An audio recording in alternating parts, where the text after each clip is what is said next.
On November 28, 1969, Betty Aardsma was found on the floor of the Patty Library at Pennsylvania State University after a man running outside the library told passers-by to help her. No one discovered that Betty had been stabbed in the heart until she arrived at the hospital, where she was pronounced dead. Over the decades following the murder, theories about Betty's murder have proliferated, ranging from drug dealers to serial killers. But the case is still open without a definitive answer to the question of who killed Betty Aardsma. Elizabeth Ruth Betty Aardsma was born to sales tax auditor Richard Aardsma and his wife Esther on July 11, 1947 in Holland, Michigan. Betty was the second eldest of the couple's 4 children. The Aardsma family was a religious and conservative middle-class family. Betty excelled at Holland High School, and her teachers loved her. Her physiology teacher praised her work ethic in difficult classes, and her history teacher cherished a poem she wrote for him. Betty graduated 5th in her class and entered Hope College in 1965, hoping to become a doctor. Later, she transferred to the University of Michigan after her second year to study art and English. In her final year at the University of Michigan, Betty met her first real friend, David Wright, a medical student. Before Wright, Betty had been in other relationships, but none of them lasted long. In 1969, Betty graduated with honors from the University of Michigan. Betty had been accepted into the peace service and was scheduled to leave for Africa in the fall, but Wright told her he was not sure he would wait for her. So Betty instead applied to a graduate program in English at Pennsylvania State University to be close to Wright,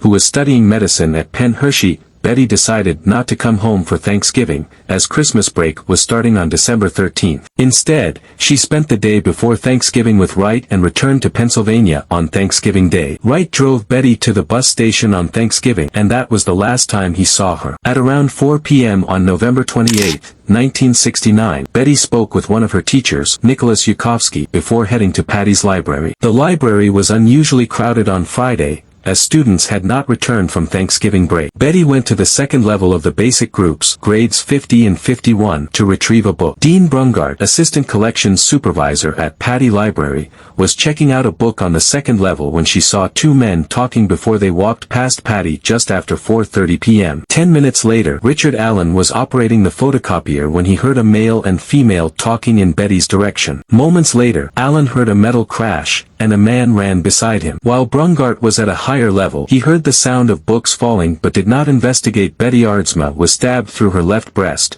severing her pulmonary artery and piercing the right ventricle of her heart. Investigators later described the stab wound as the perfect fatal blow. Betty neither screamed nor attempted to block the blade, leading investigators to assume that the killer grabbed her from behind before stabbing her, while the autopsy doctor assumed that the killer was facing her. The stab wound produced minimal external bleeding, which was further camouflaged by Betty's red dress. However, the stab wound resulted in significant internal bleeding, causing blood to flow directly into Betty's lungs. Joao Ovinda and Marili Erdely saw a man running from the direction of Betty, hiding his right hand, and he said to them, "That girl needs help." He took them to where Betty was lying. The man was wearing khaki pants, a tie, a sports jacket, and possibly glasses. Then the man ran out of the library. Ovinda thought he was going to get help and ran after him, but he lost him. Erdely walked towards Betty, not knowing what had happened, and tried to get help from other students for 15 to 20 minutes before someone stopped to help her. At 5:01 p.m., a library employee called the campus hospital to report that a woman had fainted.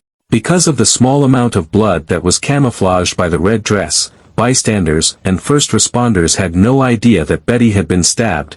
They thought she had had a seizure or simply fainted. No one discovered that Betty had been stabbed until she arrived at the hospital. A senior doctor noticed the blood. Betty was pronounced dead at 5:50 p.m. The autopsy revealed that Betty died within 5 minutes of the stab wound, and that she may not have been able to scream due to severe bleeding in her chest cavity. The crime scene was tampered with before police even began their investigation. While Betty was on the ground, about 7 people were next to her and left DNA and fingerprints everywhere. Moreover, the cleaners cleaned the corridor and rearranged the fallen books under the impression that Betty had simply passed out. Police found some drops of blood that matched Betty's blood from the stairs leading to the 3rd level of the main sets, indicating that the killer had left from that direction. Although a knife was found that matched the stab wound, police were unable to confirm it was the murder instrument. Police interviewed dozens of people and found no suspects. Police released a rough photo and offered a $25,000 reward for information leading to the arrest of Aardsma's killer,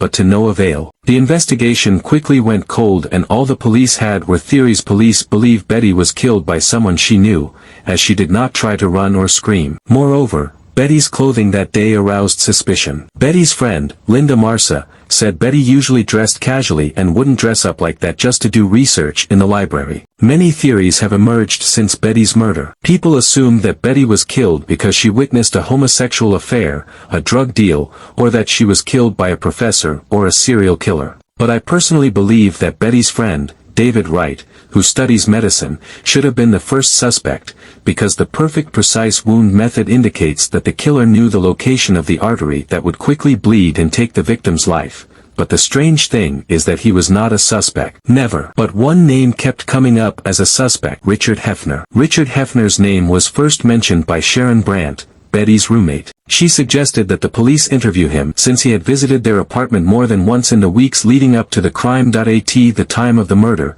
Hefner was a doctoral student in geology at the university. Hefner often wore khaki pants and a sports jacket, and kept his brown hair short and neat, matching descriptions given by eyewitnesses of the man who escaped from the library. Furthermore, a rough profile of the suspect based on a Finda and the office employees' descriptions resembled Hefner. Hefner allegedly aggressively approached women to enter into relationships with him to hide that he was a pedophile and a lover of boys. Richard Hefner is the most famous suspect in this case. In August 1975, two separate boys accused Hefner of molestation. He went to trial, which ended in a hung jury after 11 out of 12 jurors were convinced of his guilt while one remained unconvinced. Furthermore, he was arrested after he took a 13-year-old boy on a trip and the boy's mother reported him missing. Hefner was also suspected of stealing samples from the university's rock and mineral collection. An incident involving Hefner was also reported in which he punched a woman in the face in her car until a nearby taxi driver intervened. The woman has never fully recovered emotionally from the brutality of the attack. In addition,